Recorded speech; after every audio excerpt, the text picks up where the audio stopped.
বৃহত্তম নগরী রাজধানী ঢাকাতে আপনাকে স্বাগত জানাচ্ছি।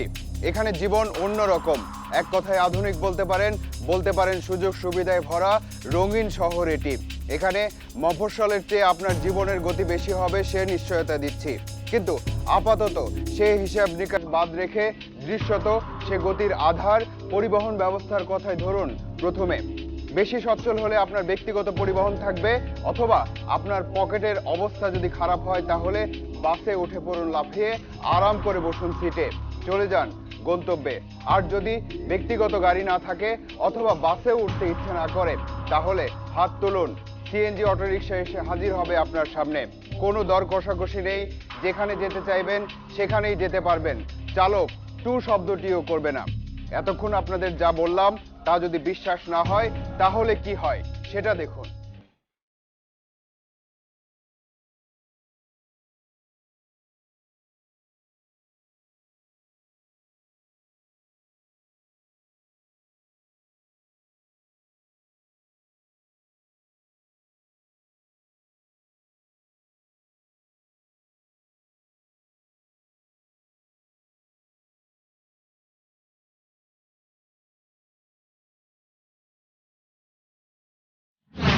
দুঃখিত, আমরা আমাদের অবস্থান থেকে সরে আসছি, কারণ অনুষ্ঠানের শুরুতে আমরা যেসব ভালো ভালো কথা শুনিয়েছিলাম তার কোনোটাই হয়তো শেষ পর্যন্ত প্রমাণ করতে পারবো না। কিন্তু কোনো আইন বা নীতিমালা যখন তৈরি হয় তা বেশিরভাগ সময়ে মানুষের মঙ্গলের কথা চিন্তা করেই হয়।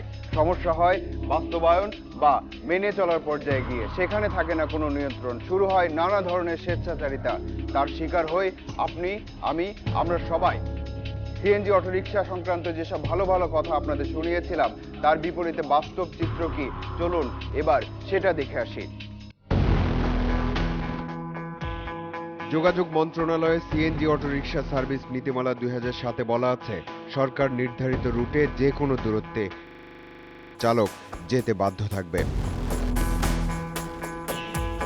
রাজধানীর বসুন্ধরা সিটি শপিং মল এলাকা, এখান থেকে হাত বাড়ালে বাসের মতো গণপরিবহন পাওয়া না গেলেও 3 চাকার সিএনজি অটোরিকশা পেতে পারেন। এখান থেকে উত্তরার জসিমউদ্দিন রোডে যাবার জন্য বেশ কিছুক্ষণ ধরে সিএনজি অটোরিকশা খুঁজছেন রঞ্জিত, কিন্তু সেখানে যেতে রাজি হচ্ছে না কোনো চালক।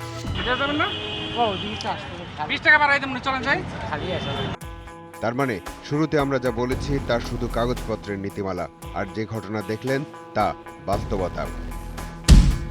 ওই নীতিমালায় বলা আছে, সিএনজি অটোরিকশাতে প্রথম 2 কিলোমিটারের ভাড়া 25 টাকা, পরবর্তী প্রতি কিলোমিটারে যোগ হবে 7 টাকা 64 পয়সা করে, আর প্রতি মিনিটে ওয়েটিং চার্জ 1 টাকা 40 পয়সা। মিটারে যাবার চিন্তা মাথা থেকে বাদ দিয়ে আবার অটোরিকশা খুঁজতে শুরু করলো রঞ্জিত। এসব নিয়মকানুন মেনে কাউকে গন্তব্যে যেতে বাধ্য করা দুরাশা। দীর্ঘক্ষণ চেষ্টার পর বসুন্ধরা সিটির সামনে থেকে একটা সিএনজি অটোরিকশা ঠিক করতে পারলেন তিনি, তবে নীতিমালার শর্ত পূরণ করে নয়, 300 টাকার চুক্তিতে। বিরক্তিকর অবস্থা, সারাদিন পরে এখানে দাঁড়ায় আছে। আইন শৃঙ্খলা বাহিনী এগুলা রেস্ট্রিকশন আনলে পরে তো আমরা বাঁচতে পারি এই বিষয়ে। একদিন পর রাজধানীর মিরপুর 1 নম্বর কলেজ ছাত্র ইমতিয়াজ আগারগাঁওয়ের আইডিপি ভবনে যাবার জন্য বাসের অপেক্ষায়, কিন্তু সময় কম, তাই বিকল্প বাহন হিসেবে অটোরিকশা খোঁজ করতে শুরু করলো ইমতিয়াজ। ওই সিএনজি যাবে আইডিপি ভবন কত? কেন মিটারে যাবেন?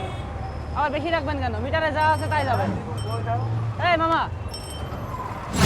সিএনজি অটোরিকশা চালকরা যদি ভাড়ার চেয়ে আপনার কাছে 10-20 টাকা বেশি নেওয়ার জন্য আবদার করে তাহলে নিশ্চিতভাবেই বলতে পারি আপনারা বেশিরভাগ মানুষই সে আবদার পূরণ করার চেষ্টা করবেন। কিন্তু ঘটনা তো ঘটে উল্টো।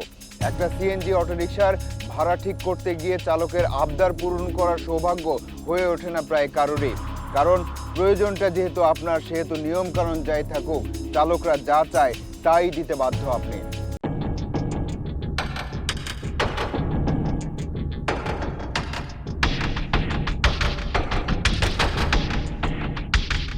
রাস্তায় নাইমেই মিজাজ খারাপ করতে হয়, কারো না কারোর সাথে ঝগড়া করতে হয়, বিশেষ করে দুজনের সাথে। একজন হইল রিক্সাওয়ালা আর একজন হইল সিএনজিওয়ালা। মালিক জমা বেশি নিতেছে, আমরা পাবলিকের থেকে নিতেছি। আবার মিরপুর 1 নম্বরে ফেরা যাক। ইমতিয়াজ হয়তো এতক্ষণে কোনো একটা অটোরিকশা ঠিক করেছে, কিন্তু না, এখনো ঘুরছে সে। মিটারে যাবেন, মিটারে চলেন।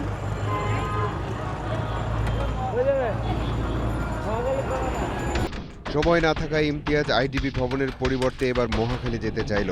ভাগ্য সুপ্রসন্ন, অটোরিকশা পাওয়া গেল। তবে চালকের কথায় চূড়ান্ত 200 টাকা। 200 টাকা, আচ্ছা চলেন। অটোরিকশাটি মহাখালী যাচ্ছে, পেছনে যাচ্ছে তালাশ টিম। ইমতিয়াজের শরীরে কথা রেকর্ডের যন্ত্র লাগানো আছে।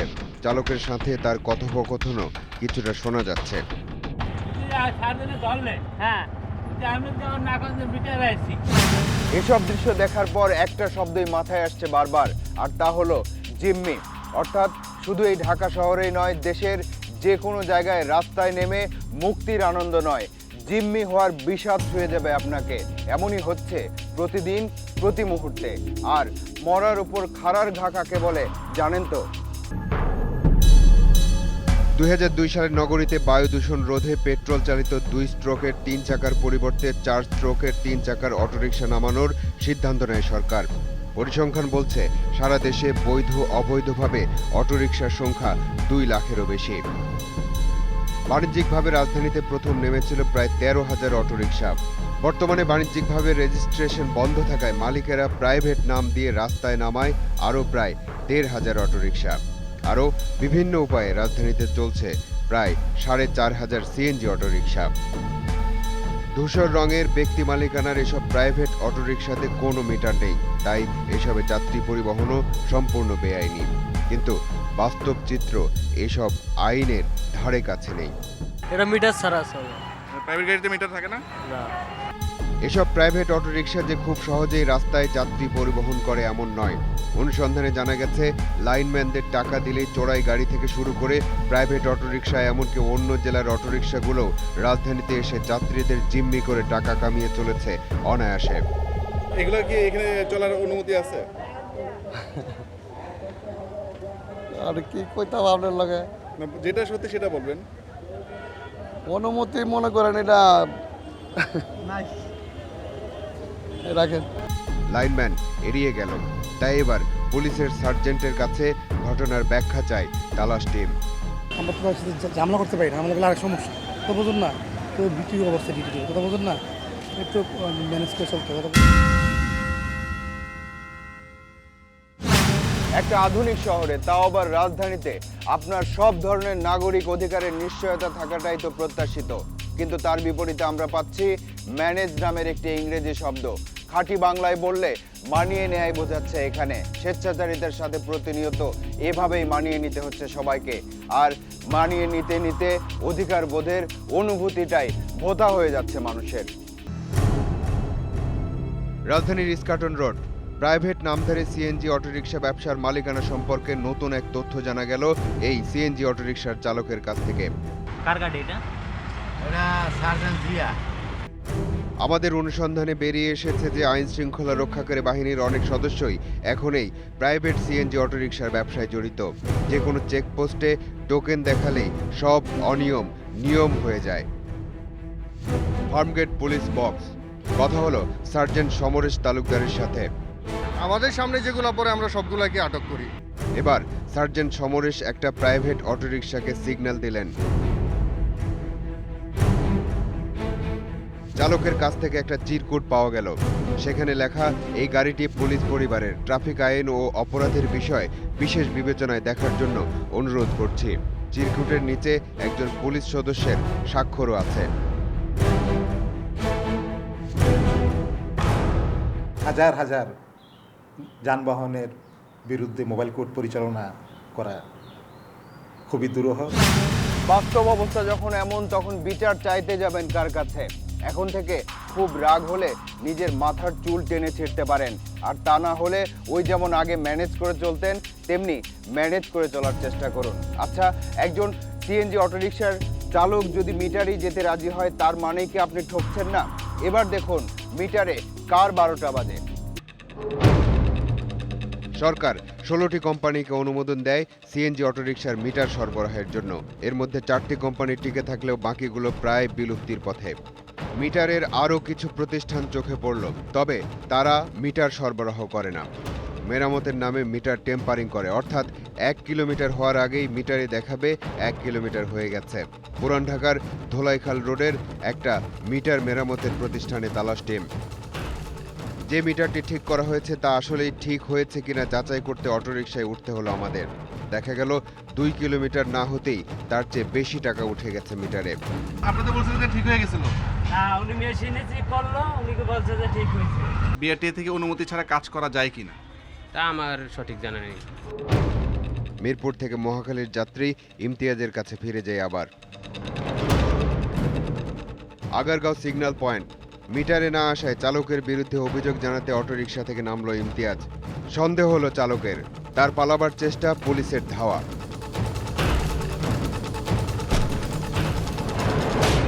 সে মিটার আসে নাই, চুক্তি করছে, আমরা আইনানুগ ব্যবস্থা গাড়ি রেকারিং হবে। তবে আইন কানুন যে সব সময় এমন কঠোর তা কিন্তু নয়, কারণ সর্ষের মধ্যে অনেকগুলো ভূত আছে। সার্জেনের 1200 টাকা দিয়ে, সার্জেনের টাকা দিয়ে সারাই আনছে। মানে আজকে আমরা না থাকলে কি আপনি পারতেন? আপনারা না থাকলে পারতাম। সিএনজি অটোরিকশা পরিবহন সেবা নামের এই প্রতিদিনের চলচ্চিত্রে বিরতির আগ পর্যন্ত আপনারা যেসব দৃশ্য দেখলেন তাতে মনে হচ্ছে চালকরা এর একমাত্র ভিলেন বা নেতিবাচক চরিত্র, কিন্তু বাকি চরিত্রগুলোর কার্যকলাপ এখনো শুরু হয়নি। 4 মিনিট সময় দিন, বাকিদের নিয়ে ফিরছি।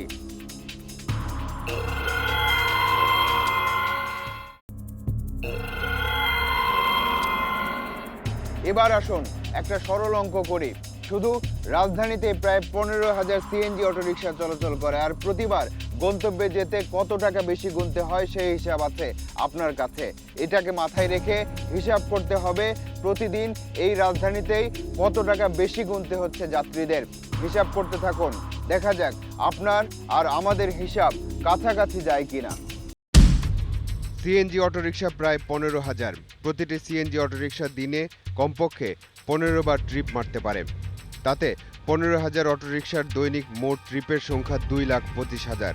প্রতিটি ট্রিপ থেকে চালক যদি কমপক্ষে 50 টাকা আদায় করে তাহলে সব কিছু মেলালে 1,12,50,000 টাকা হয়। অর্থাৎ প্রতিদিন রাস্তায় নেমে এই রাজধানীর মানুষ এই 1,12,50,000 টাকা গচ্চা দিচ্ছে। চালক যে 10-20 টাকা বা অতিরিক্ত আদায় করে, এটা শুধু মালিকের অতিরিক্ত অর্থ যোগান দেওয়ার জন্যই চালককে আদায় করতে হয়। তাহলে আরও একটা হিসাব সামনে এসে গেল। তাতে ওই 15,000 অটোরিকশার মালিক জমা টাকার চেয়ে গড়ে 200 টাকা বেশি নিলে দাঁড়ায় 30 লাখ টাকা। আরও একটা হিসাব আছে, প্রতিদিন কমপক্ষে 2,000 অটোরিকশা আটক করে পুলিশ। 100টি ডাম্পিংয়ে যায়, 400টির বিরুদ্ধে মামলা হয়।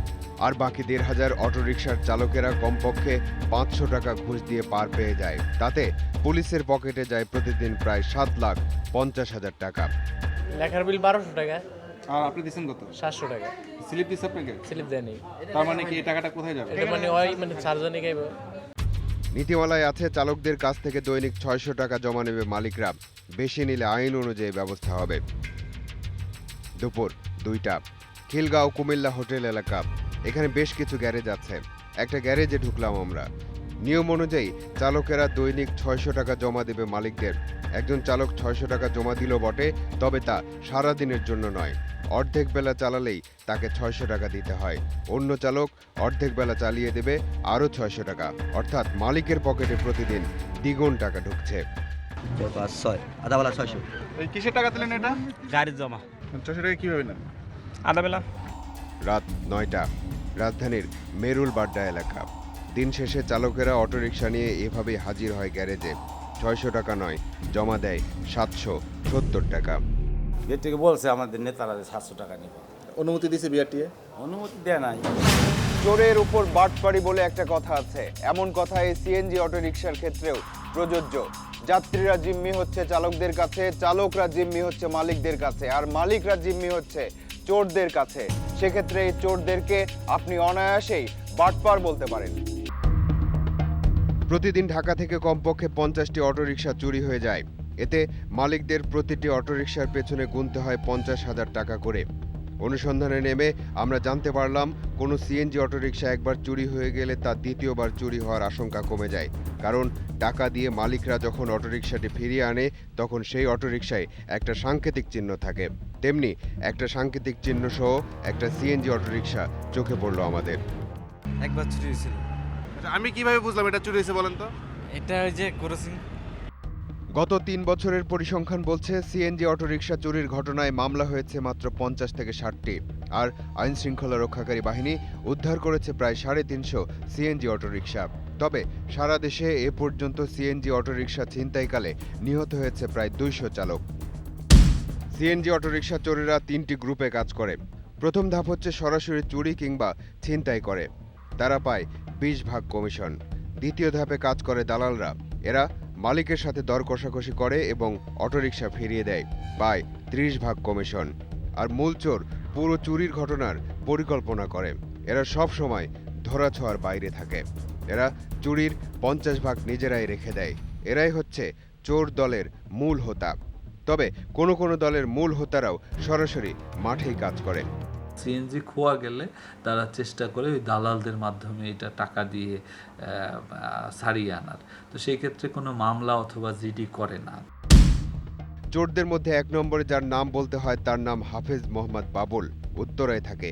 সে নিজেই হুজুরের বেশ ধরে চা, জুস, ডাবের মধ্যে নেশা জাতীয় খাবার মিশিয়ে সিএনজি অটোরিকশা চুরি করে। আক্কাস মোল্লা থাকে গাজীপুরের কালিয়াকৈর এলাকায়, তার দলের লোকেরাও নেশা জাতীয় খাবার খাইয়ে চুরি করে। কানা শহীদ উত্তরখান এলাকায় থাকে, সে সাহেবী পোশাক পরে সিএনজি অটোরিকশা চুরি করে। কেরানীগঞ্জের লিটন, তার গ্রুপের সদস্যরা নেশাজাতীয় দ্রব্য মিশিয়ে চালককে অচেতন করে অটোরিকশা চুরি করে। এদের সবাই বারবার গ্রেপ্তার হয়, বারবার জামিনও পায়। মানে আমাদের লগের লোক ওই চা যে টাইমে বানায় ওইখানে একজন থাকে, তো এই ড্রাইভারের মধ্যে ইয়েটা মিলাই দেয় আর কি। জুমতাছে, তো আমাকে লগের 2জন তো স্ট্যান্ড আছেই এর সাথে। যদি আমরা হঠাৎ পাবলিকের কাছে ধরা পড়ে যায় ওই টাইমে, মানে আমাদের কটা বন্ধু বান্ধব আছে যে অগ টাইমেই পড়া থাকে, বাব্য সাহেব টাইপ, তো হেরাইয়া চটকায় মটকায় হ্যাগো গাড়ির মেয়ে তুললে লাই। কোনো একটি অপরাধ সম্পর্কে মামলার সংখ্যা যখন কমতে থাকে তখন সাধারণ জ্ঞান বলে হয় সে অপরাধ কমে গেছে অথবা নিয়ন্ত্রণে আছে, কিন্তু বাস্তবতা তো সাংঘর্ষিক। এত অঘটন আর অপরাধের ঘটনা যেখানে ঘটে সেখানে মামলার সংখ্যা কিভাবে দিন দিন কমে যায়, ব্যাপারটা আসলেই রহস্যজনক। ঢাকা মেডিকেল কলেজ হাসপাতাল, হাসপাতালের বিছানায় অচেতন যে 2 ব্যক্তিকে দেখছেন তারা 2জন সিএনজি অটোরিকশা চালক। একজনকে পান খাইয়ে অন্যজনকে চা খাইয়ে অজ্ঞান করে ছিনতাইকারীরা 2টি সিএনজি অটোরিকশা নিয়ে গেছে। দিন 12টা গুলিস্তান থেকে। গুলিস্তান থেকে নিছে? হ্যাঁ হ্যাঁ। একদিন পর পুরান ঢাকার জুরাইন এলাকা, হঠাৎ সেখানে হাজির চালক রফিক, যাকে গত রাতে হাসপাতালে দেখা গিয়েছিল। এটা কি আপনার গাড়ি? চিনতে পারতেছেন? হ্যাঁ। মনে হচ্ছে সিএনজি চুরি হওয়া আর উদ্ধার করা কোনোটাতেই বেশি সময় লাগে না।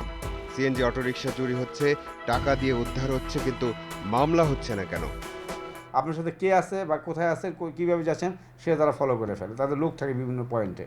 এই জন্য প্রশাসন নিয়ে গেলে কোনো প্রশাসনিক কোনো আমরা সহযোগিতা নিতে ভয় পাই, এই জন্য মামলার সংখ্যা খুবই এই জন্য মামলার সংখ্যা কম।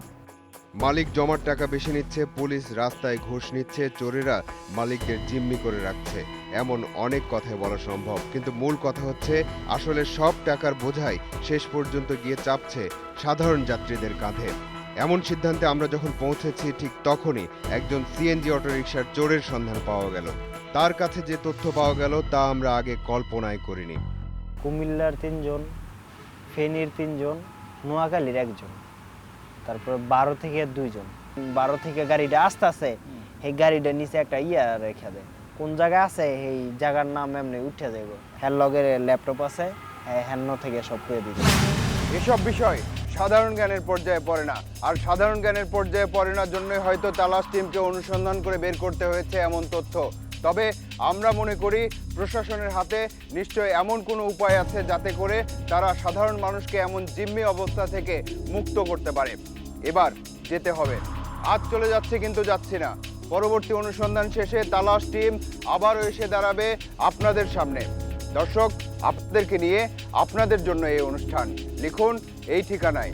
প্রযোজক তালাশ, ইন্ডিপেন্ডেন্ট টেলিভিশন, 149 150 তেজগাঁও শিল্প এলাকা, ঢাকা 1208। ইমেইল করতে পারেন talash@independent24.tv এই ঠিকানায়।